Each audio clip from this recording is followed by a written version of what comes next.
Olá, pessoal. Hoje quem ficou encarregado de comentar os itens fui eu. Então, eis-me aqui, vamos ao trabalho. Textinho do João Guimarães Rosa, antes de eu começar a pensar nas questões que, de fato, é a atividade que nos interessa, né? Só uma pequena dica. Todo aquele leitor que tem a pretensão de apreciar, vamos dizer assim, de desfrutar da leitura de qualquer texto de Guimarães Rosa, precisa se desapegar do dicionário. Muitas dessas palavras, na verdade, são tentativas de reproduções de uma fala específica de determinada parcela da população mais interiorana, e outra coisa que as pessoas costumam, às vezes, afirmar de arrepiar quem é estudioso de literatura, é falar do sertão nordestino de Guimarães Rosa, que não existe. A gente tem um sertão mineiro, e mas, assim, essa preocupação em não é bem criar, como ele mesmo diz, não é bem criar palavras, mas sim em tentar, com os recursos de que a língua dispõe, tentar reproduzir um tipo de falar muito peculiar desse interiorano que é sertanejo, que leva a boiada de um lugar para o outro. Então, você vai ler ou os contos, ou mesmo Grande Sertão Veredas, que é o texto motivador de hoje, é preciso ir fazendo uma leitura como faz quem aprende, ou está no início de aprender uma língua nova. Muito pelo contexto, pelo sentido do contexto. Se for parando para procurar cada palavra que não conhece, por exemplo, dou o dito abrenúncio, que é abrenúncio, né? E aí, se for ao dicionário procurar, vai perder um tempo e não vai encontrar. E aí vai largar a leitura para lá. Então, assim, se deixa, né, entrar nesse mundo das palavras do Guimarães Rosa, que é muito rico, que é muito sofisticado, mas com o qual a gente se acostuma e vai entrando na lógica, na forma de pensamento dele. E é isso que vai te levar a uma fruição maior da obra e também a, sem dúvida, a um deleite, né? A uma apreciação também dessa mesma obra, que é maravilhosa. Bom, agora vamos ao que interessa, que são, de fato, os itens que vocês tiveram aí de enfrentar ao longo da semana. E toda vez que a gente tem um texto e é do Guimarães Rosa, a gente já fica um pouco apreensivo, mas tem nada de muito sofisticado aí nesses itens, não, eu acho. Bom, primeiro item é assim, ó. Pois não é ditado, menino, trem do diabo. Então, lido assim, solto, a gente pode realmente ficar em dúvida. São duas as perguntas. A primeira pergunta é: a palavra pois é marcador discursivo? Bom, o que é marcador discursivo? Marcador discursivo é um elemento de coesão que muitas vezes é empregado sem um valor semântico, ou pelo menos sem o valor semântico que aquela palavra teria caso de verdade fosse um elemento coesivo, conjunção. Então, a palavra pois pode funcionar, na maioria das vezes, como explicativa, né, como conjunção coordenativa, explicativa ou subordinativa causal. Também é possível entender essa mesma conjunção como conclusiva, mas aí ela tem toda uma estratégia, ela vem posposta ao verbo, então é uma construção mais de origem portuguesa. Por exemplo, fizeram, pois, as refeições durante mais tempo do que costumavam fazer. Pronto, esse fizeram, pois, é claramente português, a gente não usa no Brasil de jeito nenhum, e por isso ele é menos recorrente. Ele seria um pois igual a portanto. Tanto no primeiro caso, explicativo causal, quanto no segundo caso, portanto, nós teríamos conjunções. O marcador discursivo, ele vai iniciar um determinado período, mas o objetivo daquela palavra é só iniciar o período. Ela não estabelece uma conexão e aí, sintática e semântica entre o que vinha sendo dito antes e o que virá a ser dito em seguida. Esse é o papel da conjunção. Então, a gente precisa voltar lá para ver se é marcador discursivo ou se não é. Mas já vamos sabendo o que é a segunda coisa que está perguntado. sem função sintática. Sim, se ele for marcador discursivo mesmo, ele é sem função sintática. E se ele for conjunção, também é sem função sintática, porque as conjunções não têm função sintática, nem as preposições. Não é verdade? Então, essa informação do sem função sintática já é ok antes de a gente voltar lá para olhar. E trem do diabo é predicativo do sujeito, em construção metafórica. Então, o que que ele está me dizendo? Que trem do diabo é um predicativo do sujeito, assumindo possivelmente menino como sujeito, embora venha depois de dois pontos e tudo mais. Voltemos ao local do crime, né? Onde a gente tem esse trecho. Bom, e onde que ele está nesse nesse excerto maior? A gente aqui não tem o parágrafo, que maravilha, né? Então a gente faz um pequeno Ctrl L. Vamos lá. Trem. Ah, achamos. Olha aí, onde é que ele está? No segundo parágrafo. Aproveitamos já para destacar, para facilitar a vida. E agora sim, vamos lá para o comentário, para a interpretação. A gente sempre, quando vai fazer esse tipo de estratégia, lê um pouquinho de antes. Alguém deveria de ver, então era eu mesmo, este vosso servidor. Fosse-lhe contar, bem, o diabo regula seu estado preto nas criaturas, nas mulheres, nos homens, até nas crianças, eu digo. Pois não é ditado, menino, trem do diabo. Ou seja, eu não tenho aí, eu até lhe digo, visto que não é ditado. Não, não tenho isso. Inclusive, eu posso tirar esse pois daí. Até nas crianças, eu digo, não é ditado? Menino, trem do diabo. Ou seja, não existe um ditado muito comum que as pessoas chamam menino, trem do diabo. E aí a gente já pensa na segunda parte da pergunta. Sabemos que esse pois não estabelece relação sintática nem semântica com o que vinha antes, motivo pelo qual, inclusive, ele pode ser retirado. E trem do diabo é vocativo. Menino, ó trem do diabo. Quando a gente era criança, quando eu era criança, os professores diziam muito assim: coloca um ó para perceber que é. A gente achava graça, né? Até porque aquilo era feito de maneira caricata. Menino, ó trem do diabo, né? Ó Maria, vírgula, abre a porta. Então, assim, mas não é que funciona mesmo? Era uma gracinha, né? Era uma brincadeira, mas em alguma medida funciona mesmo. Então, eu não estou aqui dizendo que o menino é o trem do diabo, para ser predicativo. O que eu tenho aqui é um ditado popular, é uma forma de as pessoas falarem: menino, trem do diabo, entra logo. Então, o que a gente tem é vocativo.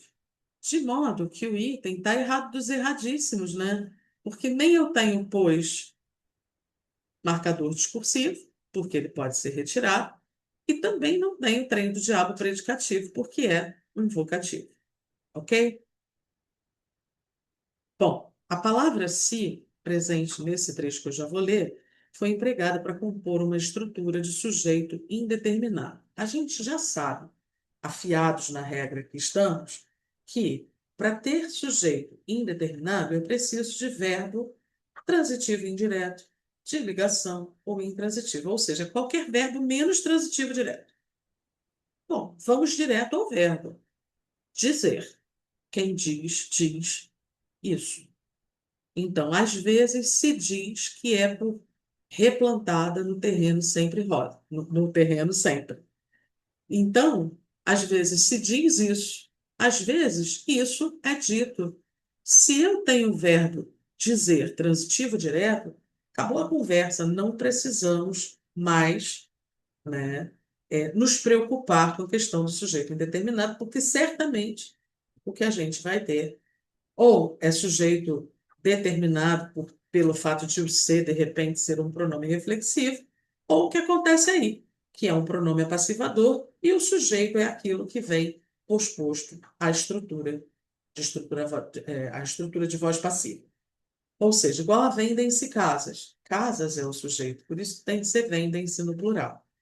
Resolvida a questão, mais fácil do que a gente imaginava, né? A locução verbal contida nesse trechinho aí é de ligação. Bom, se ela é de ligação, ela não tem exatamente um valor semântico muito definido. Ela pode ser substituída por outra estrutura de ligação. E a função dela é necessariamente fazer o quê? Ligar o sujeito à qualidade desse sujeito. A primeira coisa que a gente precisa checar quando se fala em é uma locução verbal, é constatar se é mesmo, né? Então, a mandioca doce pode, de repente, virar. Pode virar, eu não consigo fragmentar em duas orações. Ó, pode que vire, de repente, a zangada. Não, não dá para eu fragmentar. Em outros verbos eu consigo fazer isso. Por exemplo, disse fazer parte do grupo de estudos de português. Disse fazer. É locução ou não é locução? Mesma estratégia. Vou lá e tento colocar a conjunção e conjugar o verbo. Se fizer sentido, é porque não é locução. Agora, se, como nesse caso aí, eu não conseguir fragmentar, sim, é uma locução. Nesse caso aí, a gente viu, pode que vir, não dá. Mas lá no meu caso, disse fazer, no meu não, né? No do exemplo, disse fazer parte do grupo de estudos tal, disse que fazia parte do grupo de estudos. Com certeza eu tenho duas orações. Uma primeira, que é a principal, disse, e a segunda, que fazia parte do grupo de estudos de português, que é a subordinada substantiva objetiva direta, porque quem diz alguma coisa exatamente como a gente viu no item anterior. Bom, então, primeiro problema nós já resolvemos. É de fato uma locução verbal. Segundo problema, é de ligação? A mandioca doce pode virar a zangada. A mandioca doce torna-se a zangada. Pode tornar-se, pode ser, né? Então, ó, virar, assumir a forma de outro. E a gente tem aqui, muitos acreditam que o macaco virou um homem. A forma como está aqui, está faltando exatamente a transitividade. A gente dá uma olhadinha lá no, no dicionário e confere o virar. Ó, no virar, quando o dicionário resolver fazer a gentileza de abrir, olha lá, a gente precisa buscar essa ideia de verbo, né? Aqui, transitivo predicativo. Muitos acreditam que o macaco virou homem.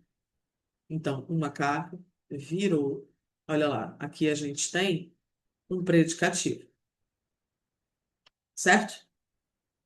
E aqui ele está dizendo transitivo, direto, predicativo, mas a gente não tem verbo transitivo direto. Muitos acreditam, o acreditar é que é verbo transitivo direto, né? Agora, virou, por exemplo, desde quando água vira vinho, torna-se vinho, converte-se em vinho. Então, virar aqui é predicativo. Isso é o que a gente tem aqui, acepção. Agora, claro, em outras acepções a gente pode ter esse verbo virar com diversas transitividades, como vocês estão vendo aí. Ó, não vire tanto o rosto. Aí é virar o quê? Transitivo direto. Ó, com o vento, meu guarda-chuva virou, quer dizer, se desdobrou. Então aí eu tenho intransitivo, né? Virou-se de lado, parte integrante do verbo, verbo pronominal, intransitivo. Uma das coisas que eu mais odeio no dicionário é que quando eles lançam um verbo pronominal, eles não dizem a transitividade. Olha, é verbo pronominal, mas ser verbo pronominal é uma informação morfológica. Fica faltando a informação sintática do verbo, assim como a gente tem aqui, ó.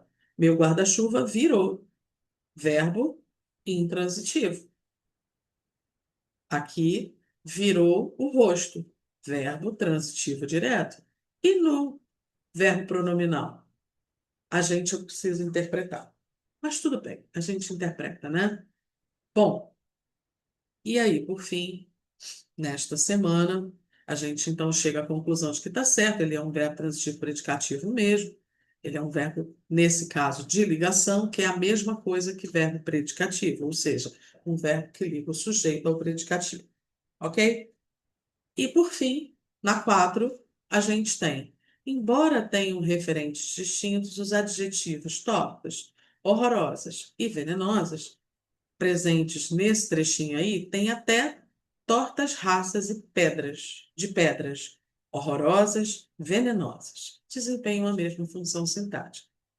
Bom, a gente primeiro precisa colocar isso na ordem certa, né? Esse tem aí, voltando lá para ver, é existem. Existem até raças de pedras tortas, tipos de pedras tortas. Então, o que a gente tem é até raças de pedras tortas existem. Tem. Esse tem é intransitivo.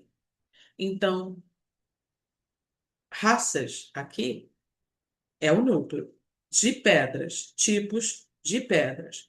Pedras tortas. Tortas é certamente adjunto adnominal de pedras, certo? Aí precisaria você julgar horrorosas e venenosas. Repara, a pedra é torta.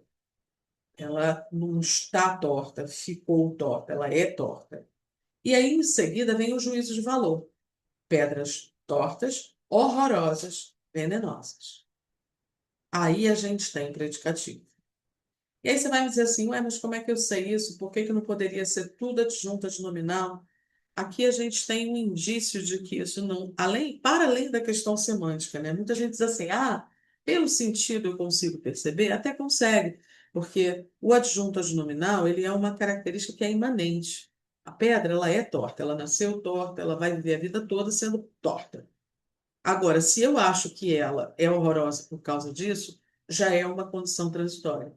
Então, o predicativo, ele traz uma qualificação, né, uma caracterização que não é imanente.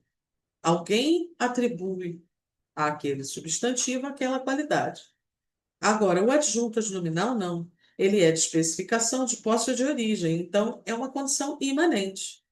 Então, pelo sentido, você já seria capaz de distinguir uma coisa da outra. Agora, ainda tem a questão da pontuação, né?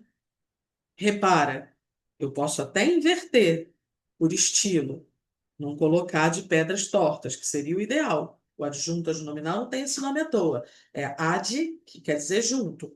Junto, ad nominal. Então, é junto, junto, junto do nome, para não deixar dúvida, né? Agora, aqui há uma separação entre o substantivo pedras e horrorosas, venenosas, certo? Isso já seria suficiente para eu perceber que há uma diferença em relação a esse substantivo que não veio separado do núcleo por vírgula.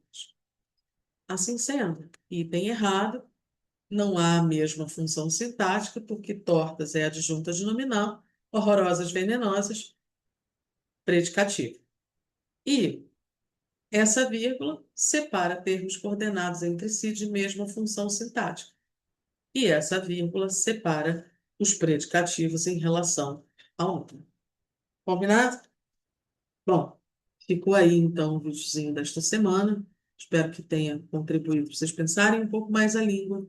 E espero que estejam gostando do livrinho da gente, né, que está aí de vento em popa, chegando para quem quer estudar para concurso. Abraço grande e até a próxima oportunidade de comentar as questões para vocês.